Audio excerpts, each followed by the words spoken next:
Session will now come to order. Please rise for the Philippine National Anthem.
Please remain standing for the opening prayer to be led by the Honorable Maymay Pacamara.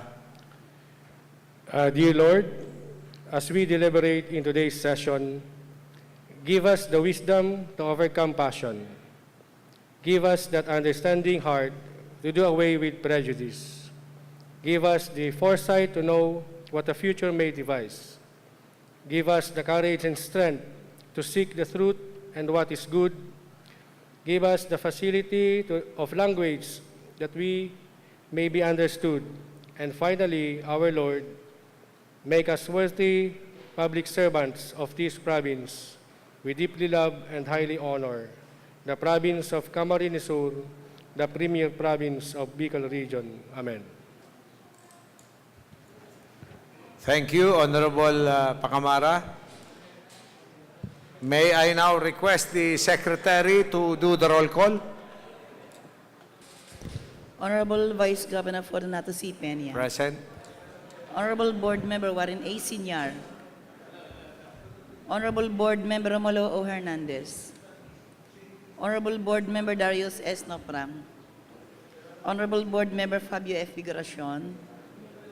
Honorable Board Member Nelson D. Julia. Honorable Board Member Rito P. Espiritu Jr. Honorable Board Member Angel G. Naval. Honorable Board Member Emmanuel H. Noble. Honorable Board Member Hilmar S. Pacamara. Honorable Board Member Amador L. Simando. Honorable Board Member Giovanni A. Senior. Honorable Board Member Domingo U. Briones. Honorable Board Member Ronel C. Stampa. Mr. Chairman, I have the honor to certify the existence of a quorum. Considering that we now have the quorum, we will now proceed with our session. The Honorable Angel Naval is now recognized.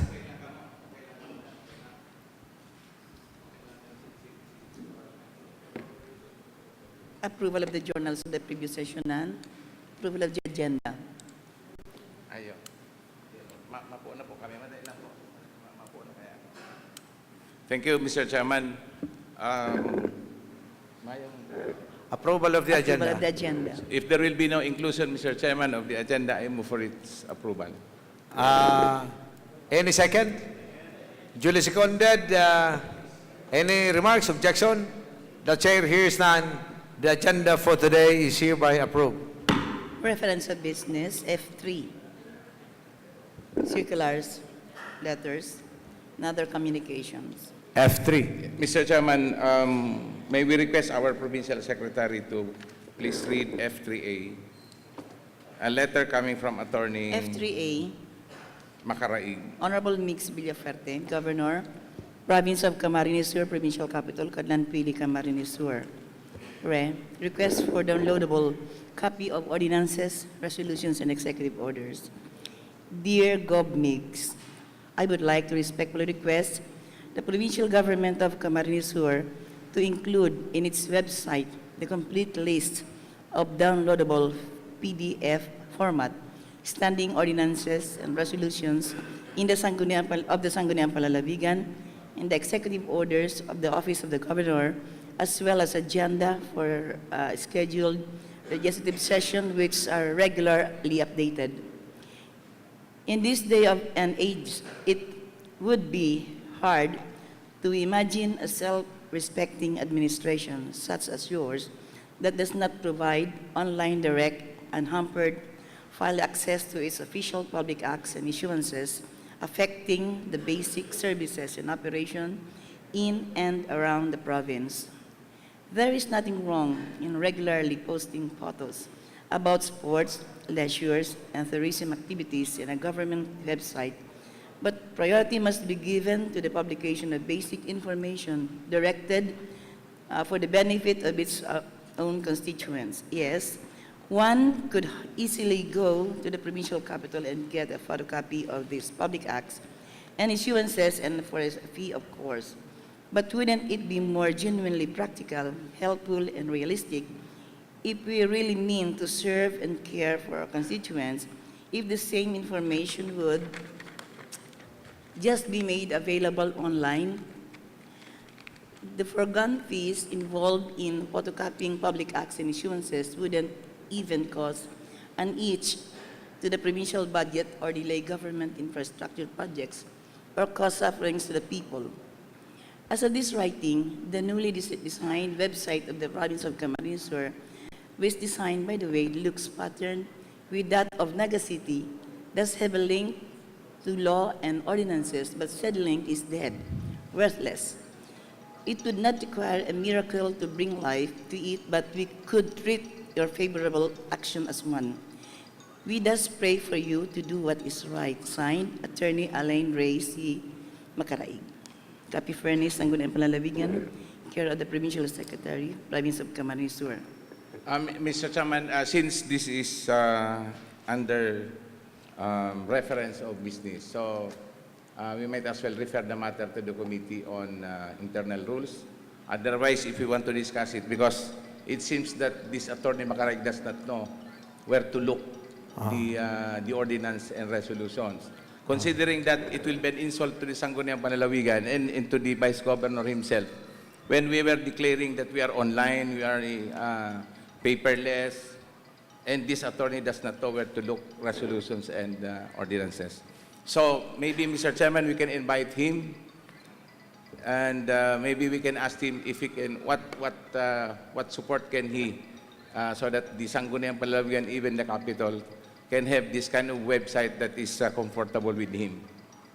If that is okay with the members, Mr. Chairman, we invite Attorney Alan Macaraig.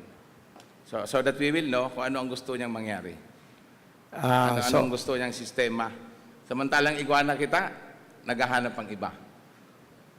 So, maybe later, Mr. Chairman. later, so Later on other matters. on other matters, we will discuss this. The Honorable Simando is We agree, Mr. Chairman, to the suggestion of the Honorable Board Member Naval to invite Attorney Macaraig before this body. okay.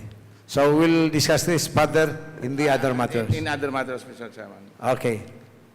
Next item, please.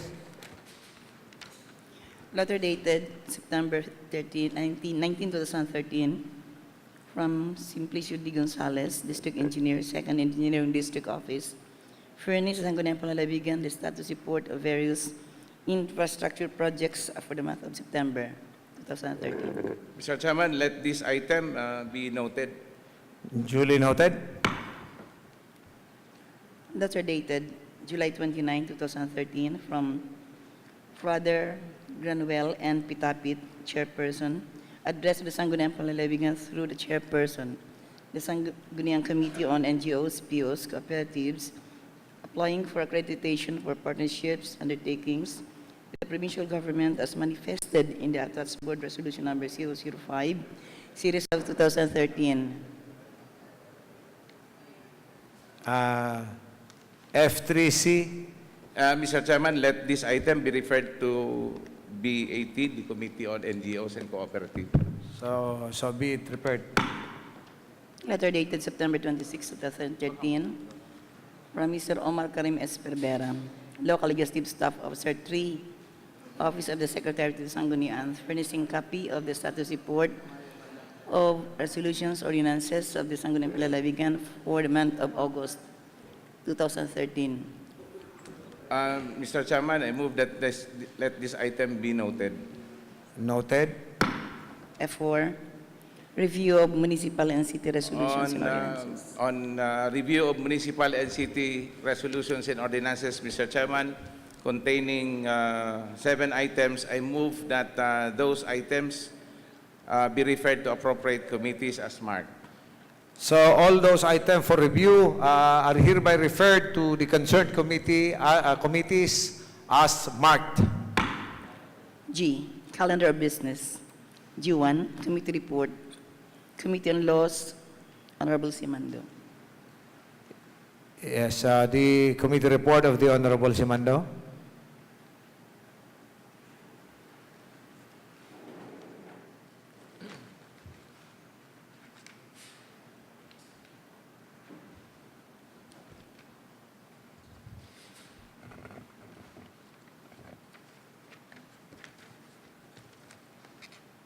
Mr. Chairman, we have submitted our committee reports consisting of 4 items, which furnished each and every member of this august body of the report. I therefore move for the approval of the report. Any second? Duly seconded. Any remarks? Objection? The chair hears none. The same committee report is hereby adopted and approved. G1B, Committee on Health, Sanitation, Nutrition, Population and Social Services. Honorable Fadia Figuracion. The Honorable Figuracion is now recognized.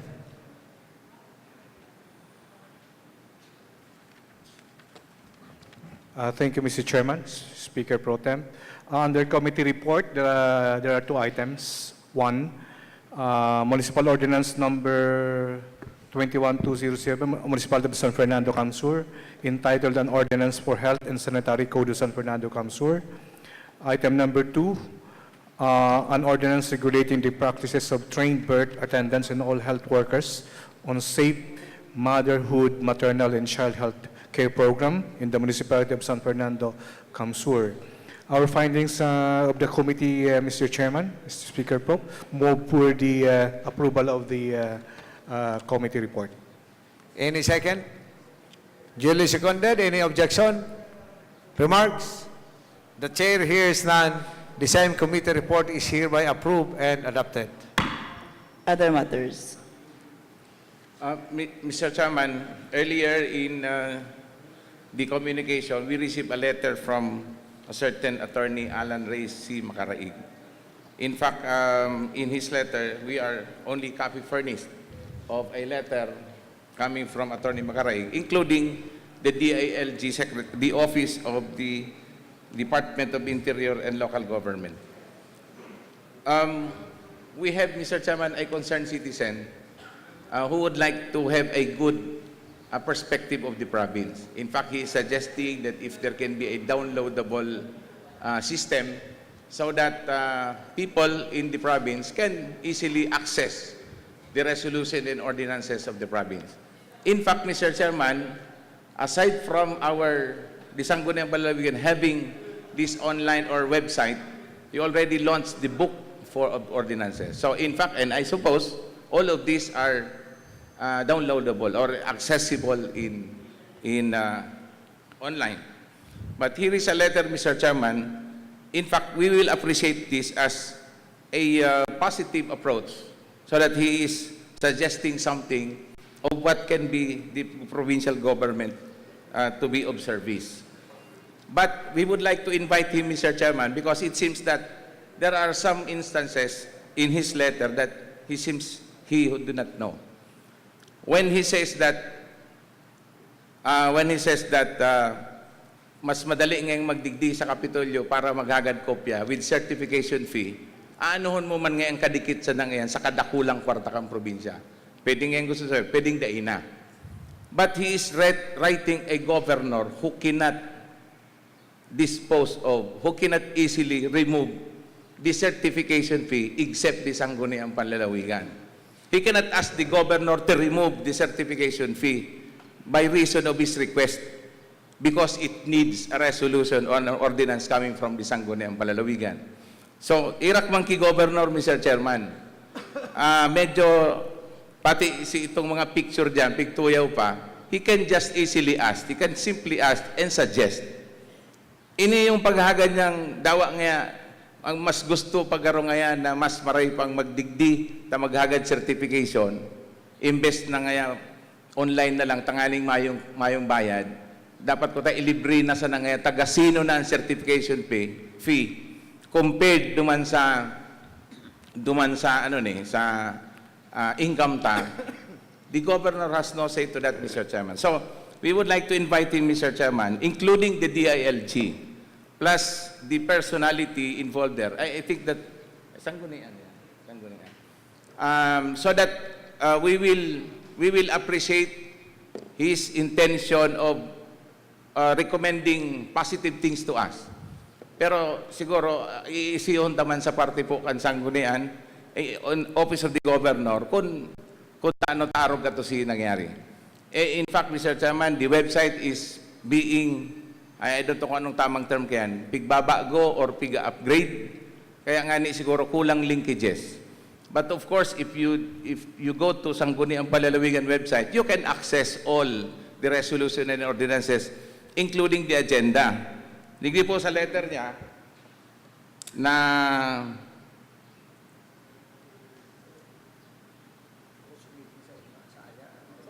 agenda na, inidang agenda kan Sangguniang, he is requesting that to the governor, Mr. Chairman. So, medyo alanganin ini yung abogado na maghahagad siyang agenda sa sarong gobernador. Why not he asked for an agenda to the office of the provincial secretary so that he knows kung ano ang mangyayari di. In the first place, it is online. Naon man po yan sa Sangguniang Panlalawigan website. So, pero we will take it as a positive approach, Mr. Chairman. So, if we can appear before the Sangguniang Panlalawigan, and we advise the provincial secretary to invite, and ilista niya na ang gusto niyang suggestion sa tuya. Si gusto niya kung paano ma-improve an operation ng provincial government. Ang sasabihin lang po, we would like to inform him of the demarcation line between the executive and the legislative. Tangani pong guided man, hirak man ki gobernador na pigahagadan mong agenda. Hirak man ki gobernador na sasabihin mong ihalion niya na ang certification fee. Tagasino naman kumpara sa kwarta kang probinsya. So, Mr. Chairman, with this, may we invite him if there are no invited guests this next Tuesday. This respected person, Honorable Attorney Alan Macaraig, pwede sa mag-iba ning sa iyang mga kairiba, tanganing matabangan po ang provincial government na ma-improve taan sa tuyang online information, including representative from DILG. Alangan man sa office pa ni Secretary, kundi hindi na lang karoon sa provincial office, Mr. Chairman, and also our IT office, the one responsible in making the website of the province, including our IT personnel, Mr. Chairman, so that kung ano man pong input na gusto niyang sabihin, kung kaya ta, we will adapt it. Okay. So that's all, Mr. Chairman. Anyway, just the chair would like to add on that. Maybe this attorney, apparently, Attorney Macaraig is not aware of this structure of an LGU. So I think it would be better if we really invite him so we can orient him on the structure and the systems, how the LGU operates. But in the meantime, while it is true that we are now online, we are now online, but I think we really have a little problem. In fact, we're working on that because the website of the Sangguniang Panlalawigan is not interconnected with the website of the provincial government of Camarines Sur. So we need to really link with the website of Camarines Sur so that when they access the website of Camsur, they can already access on the ordinances that we have. So we're working on that. In fact, I have already given instruction to our IT personnel to work on that with the IT personnel of the provincial government of Camarines Sur so that our website, the SP official website, will be linked to the website of the provincial government of Camarines Sur. And I think there is also a good suggestion that the executive orders should also be included in the website. So, to me, that is a very positive reaction of the Honorable Labal. So, we will be inviting the Attorney Macaraig, as stated. So, we would like to request the Secretary to, yes, the Honorable Nopla.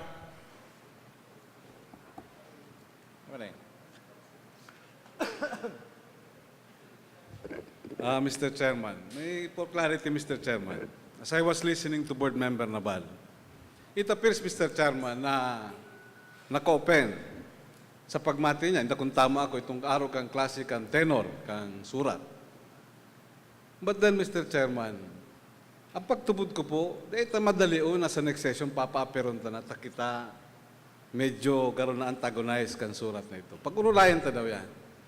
Taadalan ta po, na yan nganing sa surat na yan, kung ano ang mensahe ng pinaabot niya. Urulayan ta po, tayo mga bagay na dapat siguro pag-adalan ta marin. Di kita pa bigla-bigla. Primero, Mr. Chairman, aranta daw po kung nag-react ng gobernador. Malay ta kung nagsimbag naman ng gobernador. Tasaya naka-address ang surat. Pigpaliwanagan na siya. And sa parte man kan Sangguniang Panlalawigan, mayo pa ako nahihiling na maraot sa pigsabi niya. Tano, nasa demokrasya kita. Nasa Pilipinas kita libre magtaram ang lambang saro sa tuya. Dahil kita dapat maging onion skin bilang mga public servants. Sarong concerned citizen, nagpaabot kang sentimento niya, okay. Nadawag ta po kung gurano kalinaw sa mahunod na buot si pagpaliwanag ka sa itong vice-gobernador bilang reaksyon sa surat na yan. Kaya tabi lang, Mr. Chairman, puro lain ta po. Ano, kaya pan-imbitaran tulos yan? O may mga bagay kitang dapat sigurong intindiyon muna sa opisina kang gobernador asin pag-adalan tang maray. Ang tonansya po kan surat na pinadala sa gobernador asin pigtang kitang kopya.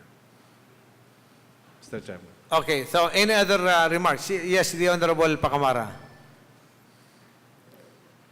My suggestion, Mr. Chairman, that we treat this matter on the committee level, if that is the case.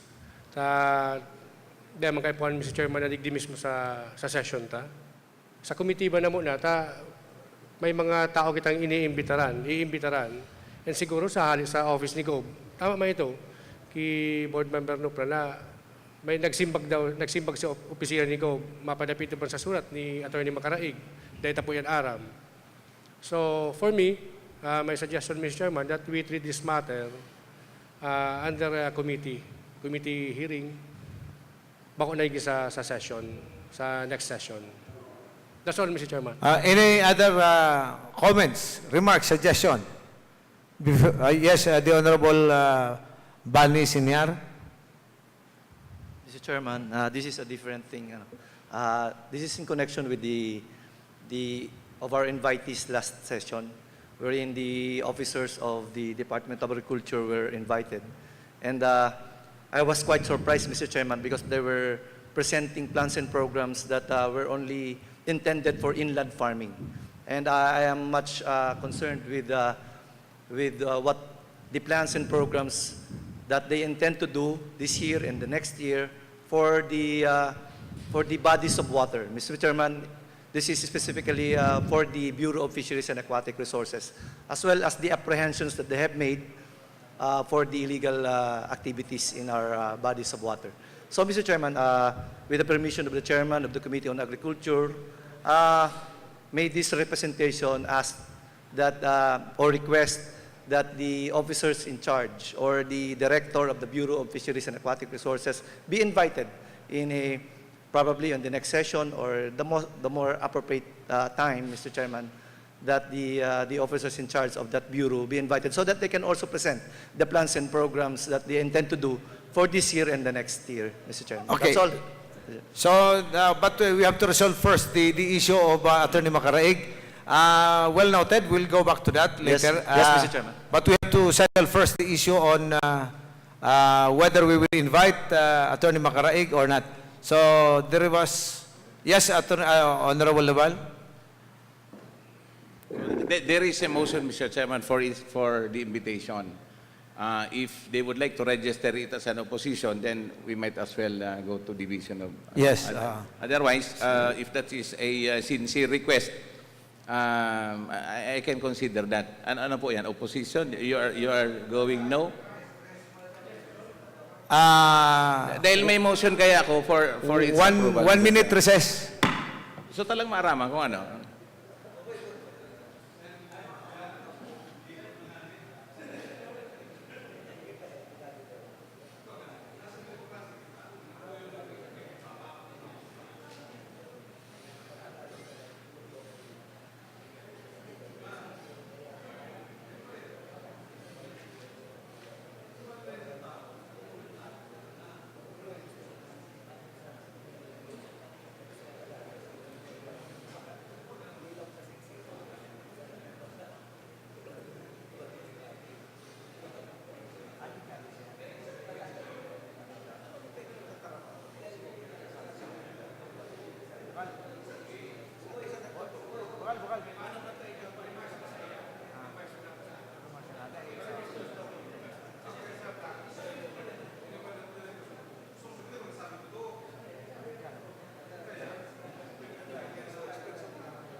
There is a motion.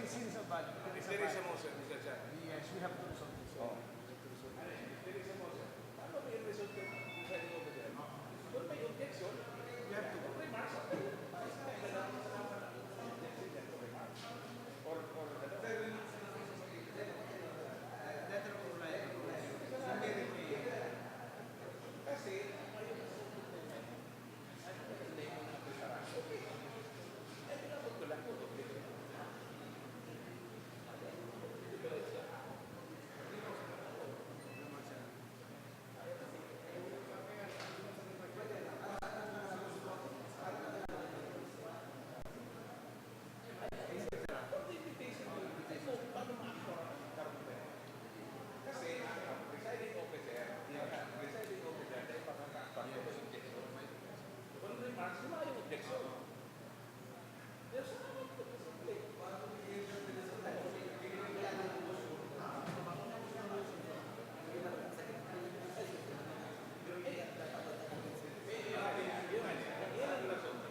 Yeah. You have to act.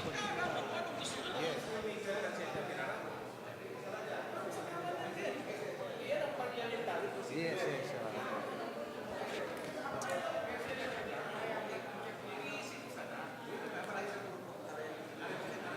Session now will resume. Thank you, Ah, Mr. Chairman. There was a pending motion of the Honorable Naval, and there Thank were you, Mr. remarks. Chairman. There were remarks from Honorable Nupra and Honorable Pacamara,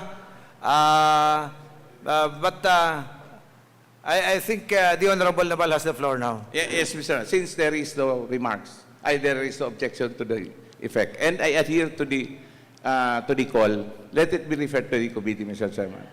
So, any objection? So, there is none.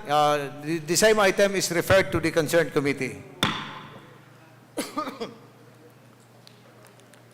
Next item, please. On the issue of the motion of the suggestion, the concern of Honorable Bani Siniar, I think that can be properly addressed because we received a letter from the Department of Agriculture, Director Bragas, inviting the governor, all members of the Sangguniang Panlalawigan, the planning officers, and the agricultural officers of the province for the briefing tomorrow of all the programs of the Department of Agriculture in Camarines Sur. So I suppose the regional director and all other technical personnel of the DA will be coming tomorrow to orient us or to brief us on the programs, different programs that they will be implementing. So let me take this opportunity to reiterate. We have provided each of you a copy of the letter that was addressed to the governor, I think, but were furnished to us. The meeting will be done here in the session hall. Foods will be served at the expense of the Department of Agriculture. So please be around tomorrow. The governor has been invited, and all other technical personnel. We are invited. Specifically, the Vice Governor and the board members are invited to attend tomorrow. I suggest that we all attend so that we can access to the programs of the DA. I think we don't have to act on that because I think all your concerns will be addressed tomorrow. 9 o'clock, from 9 o'clock in the morning to 3 o'clock in the afternoon, it will be held here at the session hall of the Sangguniang Panlalawigan. So, thank you. Any other matters? If there are no other matters, we now proceed to the next item. Administrative case. Mr. Chairman, let item letter A be referred to the Special Committee on Administrative Cases. So, the loan item under administrative case is hereby referred to the concerned committee. Yes, Adjourn. the Honorable Simando.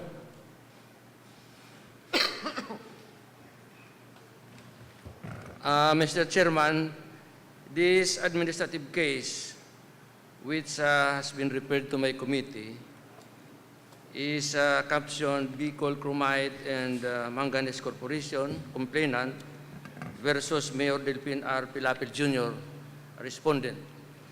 May I inform this honorable body, Mr. Chairman, that this representation is a lawyer of Mayor Pilapil in a certain case, pending before the Regional Trial Court, Branch 30, San Jose, Camarines Sur. To avoid any suspicion of bias, Mr. Chairman, in favor of Respondent Pilapil, I am compelled to inhibit from this case, and the chairman must be duly designated in the Committee on Administrative Cases. May I know from the Honorable Simando, who is your vice chairman on in the committee? We have two members, one of whom is Board Member Nabal. I think Board Member Nabal could ably take over the position of chairman in this committee. Okay. So, Any reaction from the Honorable Nabal? May we know the other member, Mr. Chairman? The other member of the committee? I do not have with me the list of the composition of the committee, but I'll let Board Member Nabal know it later. But I suppose, Mr. Chairman, that Board Member Nabal can handle the case. I agree with the Honorable Simando. So, let this be referred to the Special Administrative Committee with the Honorable Nabal as the presiding judge of the case. Thank you, Mr. Chairman. Adjournment. I move to adjourn, Mr. Chairman. Any second? Duly seconded. Session is adjourned. Thank you very much. God bless you all. May I remind everybody that we should all be around tomorrow. You can come in your casual attires. Thank you. 9 o'clock to 3 o'clock in the afternoon. Snacks and lunch will be served for free. Thank you.